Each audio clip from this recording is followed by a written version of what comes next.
Welcome to The Explainer. Today, we're going to talk about the invisible battle that our medical devices fight every single day just to hear one of the most important signals in the world, your heartbeat. Okay, so let's just dive right in. It sounds a little strange, but it's totally true. Your body is basically a walking antenna. It's constantly picking up electrical interference from everything around you. Power lines, all of our electronics, even the wiring inside our walls, they're all broadcasting a kind of electrical static, and we're just soaking it all up. So the big question is, how on earth do you hear a tiny critical signal like a heartbeat through all of that electronic noise? I mean, this is the fundamental challenge for pretty much any sensitive electronic device, especially in medicine. The very signals we desperately need to measure are often buried under a mountain of this unwanted environmental junk. Now, to really get our heads around this, we're going to focus on the electrocardiogram, or ECG, because it's the perfect example of this problem. It's all about separating one incredibly faint, super important signal from a really noisy background. Think of it like this. The electrical signal from your heart is a tiny whisper, and the electrical noise of our modern world, that's a hurricane. The entire job of an ECG machine is to pick out that one single, faint whisper from inside an overwhelming storm. And if it gets it wrong, well, the reading is completely useless. So where does this hurricane of noise actually come from? The short answer? Pretty much everywhere. It's just an unavoidable part of living in our electrified world. This electrical noise, which engineers call common mode interference, comes from the most ordinary places. You know, the AC power buzzing in our walls, nearby railways, radio waves from a million different devices. Even the cables of the ECG machine itself can act like little antennas, picking up more noise.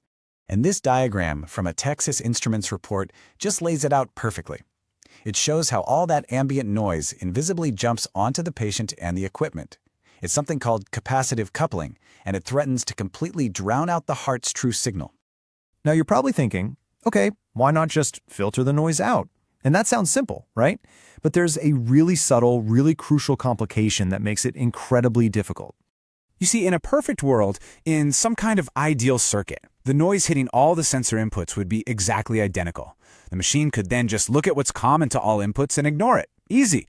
But we don't live in a perfect world. In reality, nothing is perfect. The electrodes, the cables, the tiny components inside the machine, they all have microscopic imperfections and mismatches. And here's the kicker. The mismatch doesn't have to be big at all. In fact, that's the whole point. We're not talking about some huge defect you can see. We're talking about tiny variations. The difference can be as small as just 1%.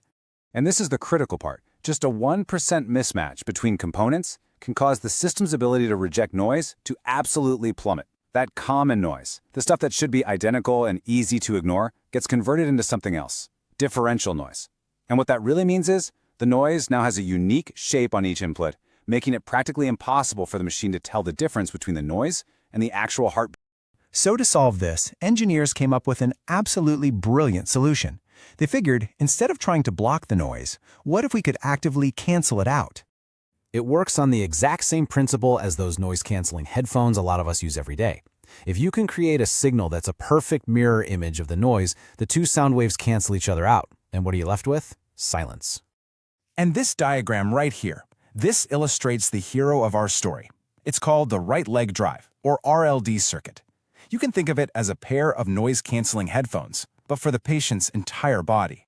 So how does this thing actually work? Well, it's this really elegant three-step dance. First, it senses the average electrical noise that's affecting the body. Second, an amplifier inverts that noise signal, creating its perfect opposite, an anti-noise signal. And finally, it drives this inverted signal back to the patient through its own dedicated electrode, which is where the name right leg drive comes from. And it neutralizes the interference right at the source. So, does it work? Well, the result of this ingenious anti-noise system is honestly nothing short of dramatic. It doesn't just reduce the noise, it practically obliterates it. You can see the effect immediately in the test data. Just look at this chart. You start with a really high level of noise. Okay, you add some basic protection, and that helps a little bit. But then, bam, you activate the right leg drive feedback loop, and the noise just plummets to a tiny fraction of what it was. The difference is night and day. And the hard numbers from the lab totally back this up. This table shows something called common mode rejection, or CMR. You can think of it as the system's superpower for ignoring noise. It's measured in decibels, and a higher number is way better. So, with the RLD circuit turned off, you get about 81 dB of rejection, but turn it on, and it jumps all the way up to over 93 dB. That is a massive improvement in signal clarity. This quote from the source document really gets to the heart of why it's so powerful. It's an active feedback system. And that little A in the formula? That's the amplifier's gain, its amplification power. So what this is really saying is that the circuit uses its own power to multiply its noise-canceling ability. The more gain you have, the more powerfully it stomps out the interference. So, the huge takeaway here is this. This elegant piece of engineering isn't just a shield, it's not a filter, it's a sword. It wages an active, winning war against electrical interference, making sure the doctor sees the heart's whisper, not the world's hurricane. It really makes you wonder, doesn't it? If this much genius and elegant engineering is needed just to clearly listen to a single human heart, what other invisible battles are our devices fighting for us every single second of every day, just to make our modern world possible?